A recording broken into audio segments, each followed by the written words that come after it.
Hello, I'm back again, and it's another Automobilista 2 video today, and the reason behind this one is the update that came out a good number of weeks ago now, where in my previous video I covered the mini challenge.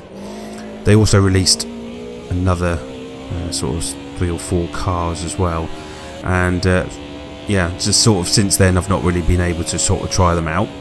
But today we are going to be trying out the BMW M3, which is the DTM version, and what you're seeing is, yeah, the 1992 BMW, and it's up against the Mercedes 190. As you can see, it's sort of just passing us there, which is also the DTM version. We're racing on the Hockenheim 2001 layout, which is pretty much close to what they used to race. And it's my favourite layout. I do miss the old Hockenheim. I'm not really a fan of the new one. And yeah, this is just, it's also just quite a nice sort of stretch of a game. It's a bit like sort of driving Le Mans. You've got these long straights, then you just got these couple of braking, well, yeah, we make the odd mistake, but the tyres and the brakes are a bit cold at the moment, so hence why I didn't quite make that corner. But we'll discuss the physics in a minute. And yeah, so this is just a nice sort of, generally a good run on the long straights, and then you sort of hit the stadium section where it's a bit more tricky. So yeah, this is the field. It's Mercedes 190 and BMWs. You'll probably notice at some point, although I'm kind of keeping with the Merc, the BMW's top speed is suffering, and you've got to bear that in mind if you're up against the 190s. They're far more powerful. But yeah, so coming into the stadium section, this is where it starts to get a bit slippery, because you're running quite a low downforce for the back straights, and then you get into this section, so you've got a bit of a tail happy car. But actually, I'm quite surprised by how oversteery the car is.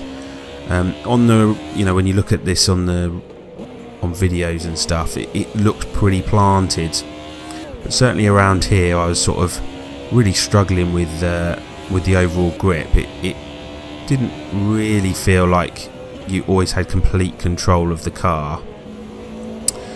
That was one of my sort of main issues. But then, you know, as I think I've said before in previous Automobilista 2 videos, these cars are not designed, or maybe the game, it's not designed you can just pick it up and just hurl it around corners and set really quick laps. You've got to really sort of master this, and I spent about half hour just trying to get my head around sort of braking points and everything, and it does take a good number of laps to work out your sort of braking points and how the car reacts. Certainly when I tried it right at the beginning, literally just dabbed on the brake and the rear end wanted to step out. I managed to sort of adjust that with a bit of reducing the brake pressure, and managed to yeah, really sort that out a bit. But it's still kind of, the back end still wanted to sort of step out a bit, but sort of managed to gain it a bit under control.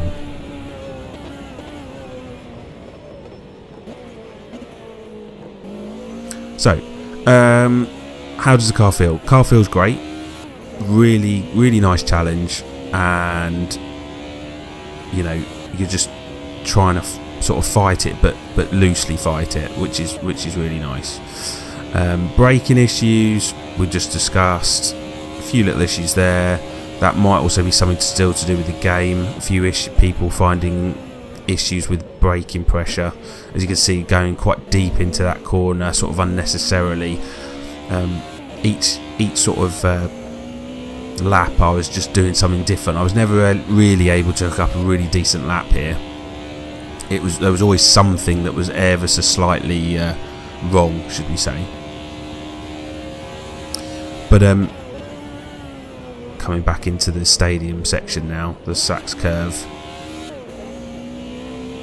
I really like the sound of the M3. Really nice sounding car.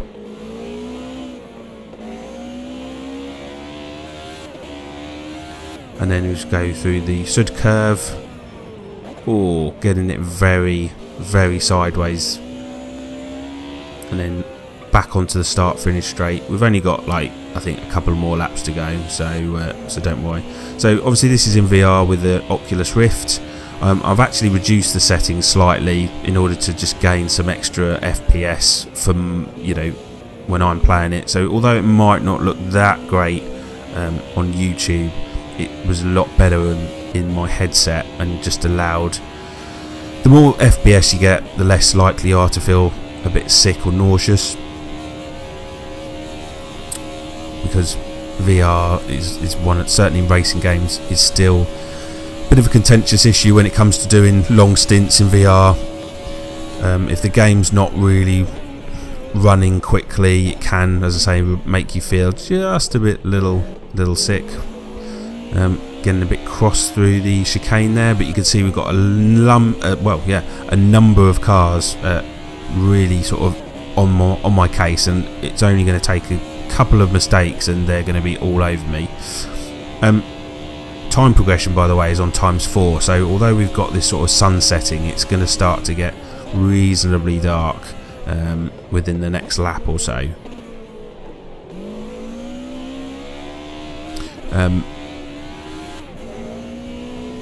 But yeah, I mean, I haven't tried the 190, but bearing in mind that if you've sort of tried Project Cars 2, these two cars are available on there, so you're going to pretty much know how they drive. It would have been nice to have had the Alfa Romeo in there, because you know, in '93 when Alfa Romeo joined, oh my god, we got so completely crossed up. I get the braking very wrong into the Ayrton Senna curve there, and that is actually, although I got it wrong, they didn't really gain that too much time on me. You'll also notice that headlights are starting to come on now, and unfortunately I hadn't sort of assigned a button to my steering wheel, so I didn't know what the headlight button was. So we're going to be sort of racing into the evening now, but you can see my car coming a mile off because I haven't got my headlights on. Again, back into the Sud curve, and then I think we're on to the last lap shortly.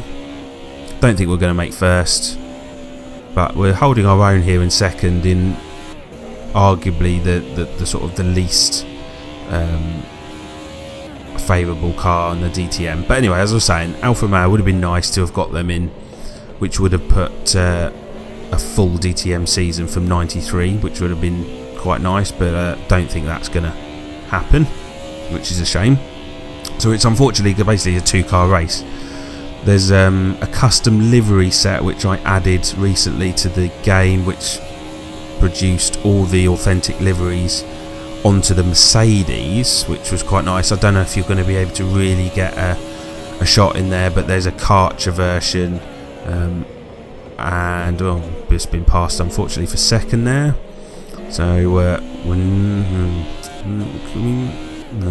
unfortunately I think we're going to struggle a bit until we get into the stadium section to try and get that place back. But yeah, no, there's a custom pack that you can do, so you can get all the authentic liveries for the Mercedes. Not anything for the BMW yet, which is a shame. What I'll do, I'll shut up for a bit so you can just hear the engine sounds, and then I'll come back towards the end.